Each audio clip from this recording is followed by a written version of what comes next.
let's talk about that, because that is the case with Anthony Poindexter here, because he is to an extent an obvious choice, but it's also not so obvious with what the future could hold, because does Penn State really like this? I don't think Penn State enjoys going through a coordinator search, and eventually Andy Kotelnicki is going to do the same thing. He's going to move on because he's going to earn a head coaching gig, and Anthony Poindexter is actually in that similar situation. Yep. Poindexter, it looks like it looks like it is his job to lose. That's my opinion, because technically it is. If he doesn't want the job, he doesn't have to accept it. And I feel like it's obvious, being that he's the co-defensive coordinator and has been for the past 4 seasons. He's seen it all with Manny Diaz, with Tom Allen. He's called plays before. Everything that's on his resume lines up perfectly for him to be promoted to full-time defensive coordinator. But Dylan, we pointed this out. There was a rumor floating around that he doesn't want the job.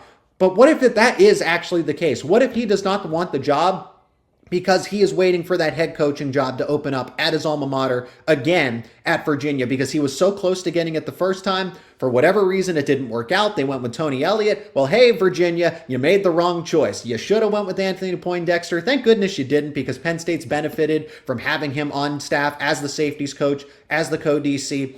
But I think Anthony Poindexter is almost doing a disservice to Penn State if he does take the accepts the full-time defensive coordinator job.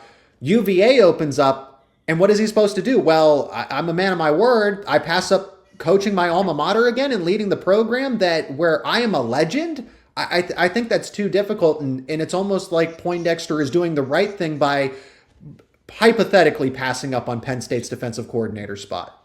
Yeah, I mean, this has been a thing that's gone around for multiple cycles now, because he has been he's been with the program. He makes sense quite a while, and this would be the third time that he has been quote unquote passed over for the job. But I mean, it does make sense, like you said, and I could see it as a situation where, and this isn't any firm source, this is more of just my kind of read on it, would be, I would prefer not to be, but if you need me to be, I'll do it. Like, I don't know. Maybe he wants to be the DC, and James Franklin isn't comfortable with that option for Penn State right now. Which, let me be the devil's advocate in that situation. All those things that you said that he checks, the boxes off on terms of the good side. Here's the opposite side. Can Penn State, in a season next year in which, let's be honest, a lot of people thought this was their best chance to win a national championship, and they may be right. The 2024 season may be their best chance. But right now, going into 2025, they're going to be a preseason, should be at least top 10, and maybe top 5 team in the I would say top 3. I would say they top 3. Should. You could possibly, depending on what they return again, the portal in the spring, possibly make the argument for them to even be a preseason number 1 team. Yeah. It depends what the rest of the offseason brings. Because depending on who they get in the portal in the spring, if a major injury happens, all that factors in. But you can make an argument for them, at the very least, to be a top 3 team in the country next year. They're going to have a chance to win a national championship next year. They have a quarterback. Does Poindexter give you that? Right. They have a quarterback that can get it done. They have an offense. Well, a quarterback we think could possibly get it done. They have an offense that should be able to score any given week 35 to 40 points a game, I think. Yeah. Two under Andy Kotelnicki. If the wide receiver unit takes a step forward, which I think the 2 transfers bring coming in as of now, they had a 3rd transfer probably in the spring. That elevates the floor, I think, of the room. You need others to develop. You need tight ends to take a step forward in replace of Warren, obviously. The defense, there are going to be some question marks, but the defense should be amongst the nation's top 15, 20 again, which if you're scoring 35 to 40 points per game, should win games most weeks. Yeah. And by the time the playoffs come around, you just hope that the defense's questions have been worked out. With that being said, when you have all the rest going for you, can you trust a guy who hasn't been a DC in 7, 8 years, whatever it's been, and his calling plays, because he's been co-DC.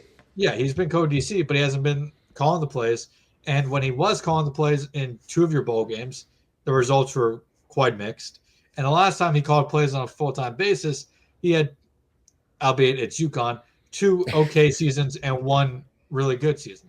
So I mean, I think he could be really good, but if you're, putting a gun in my head saying, would I rather take a guy who's been DC the last 3-4 years at a, a good group of 5 program or a lower P4 program? Would I rather take that guy over Poindexter right now? I would probably lean that way, just because next year is really probably Penn State's best chance for the next 2 years, 3 years, probably. 2026, you have to imagine there's a little bit of step back, especially now they're going to, in 2026, definitely lose the 2 running backs, lose Drew, and lose a bunch on defense. I mean, next year is your best chance in this. This is the year. Penn State's all in. Next 3 years, probably. So, I mean, does James want to go into next season with a question at play caller? Because until Poindexter can prove he can be a good play caller, and really his first test would be that Oregon game, that's a lot of pressure on Poindexter next season. And that's a guy who hasn't called plays on a full-time basis in whatever it's been, 7 years. Yeah. And how do you prove that when you are going all in on 2025? It's very, you can define it in simple terms. Yeah. There's two reasons here why Anthony Poindexter, he checks all of the boxes in a normal cycle, if you will. But Penn State is all in on trying to win a national title, and Poindexter is all in on taking a step forward in his career. So those two things are competing against one another. But it's not that he's not an ideal candidate or couldn't do the job well.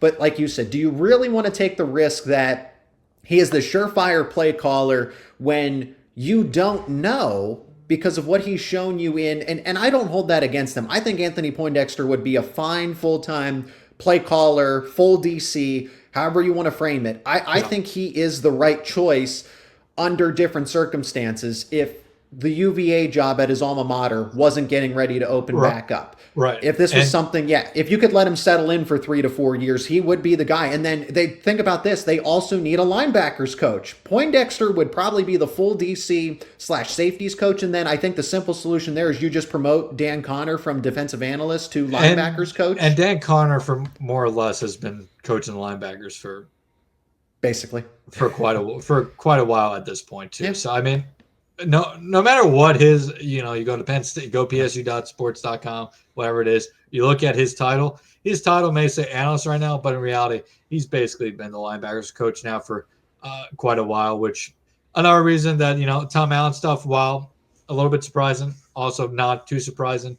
It never fit on my end of things and never really felt like a great culture fit and a couple other things. But nonetheless, I agree with Poindexter. Another thing with Poindexter in the Virginia job is, does he need to be a DC at Penn State to get that UVA job? No.